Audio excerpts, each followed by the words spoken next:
Hi, Gary Ramquist. I was diagnosed about almost 2 years ago now with non-small cell lung cancer, adenocarcinoma. At the time, I was a firefighter for the city of Des Moines working in fire prevention. I worked for Des Moines Fire just shy of 30 years. They caught my cancer purely by accident. I felt fine.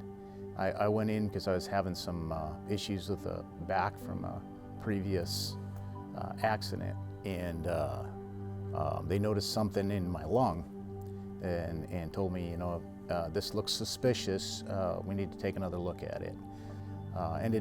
The diagnosis ended up being stage 3B, which is non-operable lung cancer, adenocarcinoma, and this is what they said, a fairly aggressive cancer that likes to spread to brain and bone. They recommended that I get started treatment right away. I went through 6 weeks of radiation and chemotherapy. That was the first round.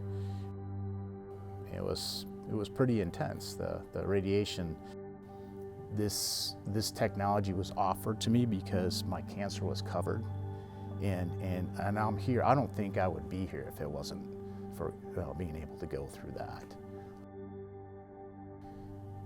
I just can't imagine what it would have been like, or how I would have done it if it wasn't covered, and I wasn't able to get the time off to go through treatment. And then after the treatment, the recovery. I mean, the recovery took months.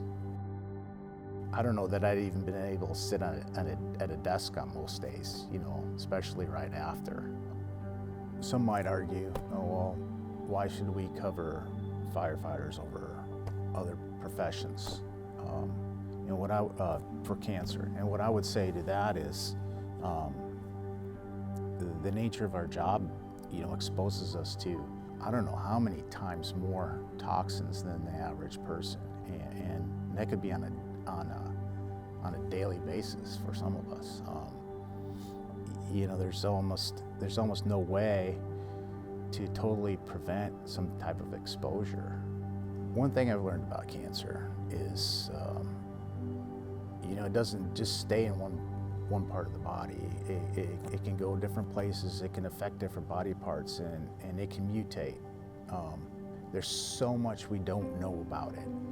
How in the world can somebody say, well, these cancers should be covered, but these other cancers shouldn't? 7% of cancers, that known cancers, our firefighters are covered for 7% of known cancers. Legislators that make the decision on who gets covered and who doesn't, I wonder if it was them. If for some reason there was a higher rate of cancer amongst people in the House and Senate, if they would immediately pass a law to get all cancers covered. My guess is I bet they would.